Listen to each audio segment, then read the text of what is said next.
Hello and welcome back. So when you're doing the retopologizing process, you may want to sometimes always go out by grabbing the model and press the 3 button just to review how it looks like. Right? If that one doesn't feel like the original model, then you may have to fix some things you're doing.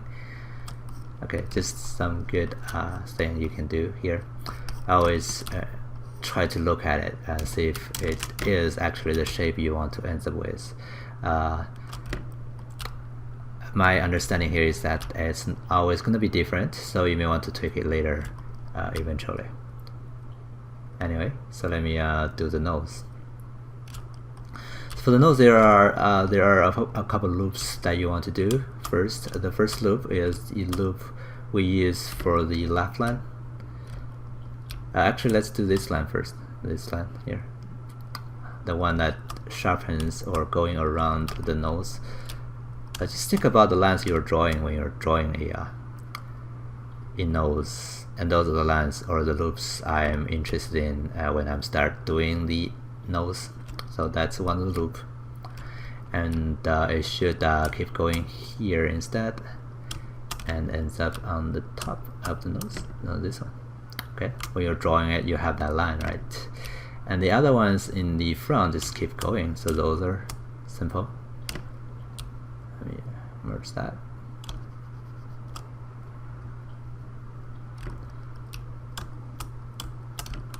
Okay, we can figure out this later, but let me just fill in something. Yeah. So that's basically the tip. So those faces are the tip, right?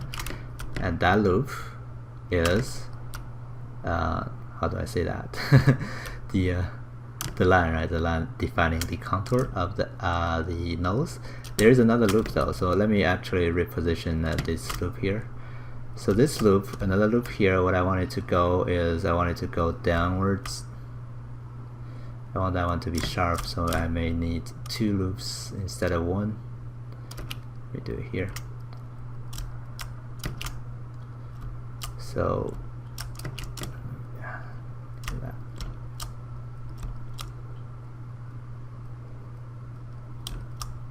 So this loop here, this loop, actually those 2 loops that I'm defining here are the left line here, and it should go all the way around the mouse and go this way.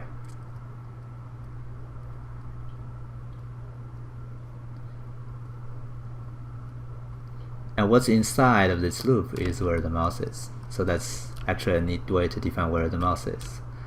Okay, and here let's just define what's the connection here. So here I may choose to just have this, but at some point it needs a penta to finish it, so it ends up here. And let me reposition some of the edges here. I want that to be actually over there, so those ones need to go down a little bit more. So that's one of the results you can end up with. But you can also define that penta to wherever you want. Maybe I don't want it to be there, I want it to be here. You can of course do that. It just means you end up with more loop on the side of the nose.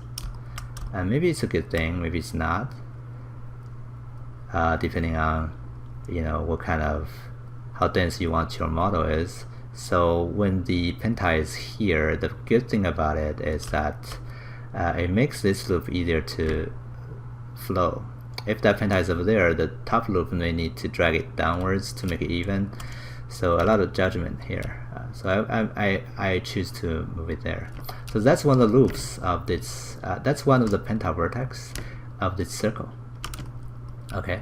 So let's find the other ones. So here I may choose to maybe have that penta, those 2 penta vertex happening over there. So if you look at this entire circle now,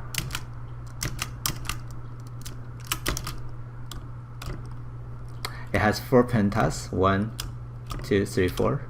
Those four penta vertex, they're on the same loop. That's one thing we may want it to, always to be true, if that's reasonable. So let me even out the positioning of those loops. Let me holding down shift to even those out, and maybe bring those loops closer because I want that sharp edge. Remember that on the side of the nose. So I'm trying to define that. Okay. All right. So I have one loop like that, another one like that, right? And then I can just keep going with that loop. Let me drag that down a little bit. I don't want it to be pushed up too much over there. Okay. And then let's finish the mouse, the nose. So the nose have a nostril. So I just need to have a loop going around it. Now I don't have to worry about how it connects to others yet, because I know that it's always going to be working one way or the other. It's always going to work. Have this loop here, and maybe ends up like that. Okay, so here how do I connect those? I can either choose to direct connect those by just drag them like that, or I can choose to have one more loop in the middle if I think that's proper. Again, that doesn't really affect too much because that it's just one more or lesser loop over there, and the deformation here around the nose doesn't really need a lot. But one thing you may notice that this guy here, this is an irregular topology. It has one vertex with 3 faces only on it. That's what I call a corner. So what that happens is, when you transfer from a circular loop to a grid-like loop, and you need that structure to do the transformation.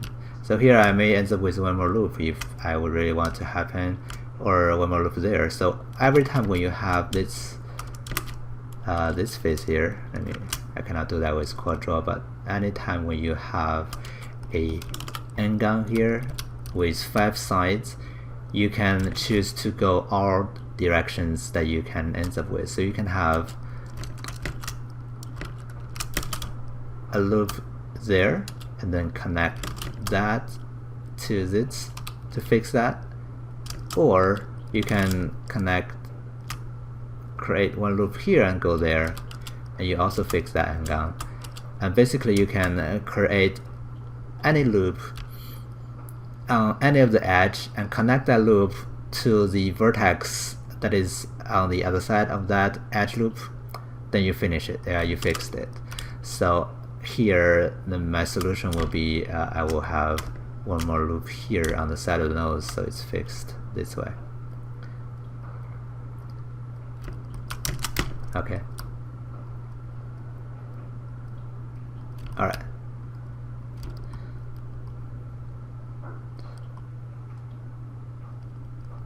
So that's one of the ways. I'm thinking maybe I wanted to have that. So here I think I can maybe push that. Oh. It was not the reason I wanted to make that penta here instead of there. It's this place. When it's there, I have this structure here. If I can select the faces I want, those faces, they are perfect grid-like faces, right? 4 directional connections, and they're representing the side of the nose. And then I have a loop on the bottom to represent the nostrils. I have that loop to represent the edge of the side. So I have all those loops to help me they're really clear and clean and easy to understand. So that's why I do it that way. Okay, so sometimes I do some tweaking if I see a more reasonable setup. Okay, so that's the loops around the nose. Alright. So that's gonna be 9 minutes already. Let me just maybe finish the middle one, but I think I can extrude those in later, or I can do it here now. It's just some work here. So holding down tab and doesn't do that. Okay, does that now. Fill in the gap, and we're happy with the nose. Alright, so this is the nose, and for the hole here, oftentimes it doesn't matter because it's just a hole. Some people may choose to extrude it in more and then even make it go around the inside of the nose just to make it super realistic. Or some people may just choose to insert here. I'm gonna actually make it go in so that way when you render it, it feels like it's hollow instead of something just ends up in the middle. Okay, because it will feel weird when you just fill the hole here, although it's gonna be one of the ways you can do that. You can fill the hole like this. But it's gonna be weird when you look at it from the bottom, you see a block there. See it's blocking there. So anyway, I can actually go extrude it all the way in so that it does have a hollow kind of result. Okay, so that's the nose. In the next tutorial, we're gonna move on to the mouth. Alright, see you next time.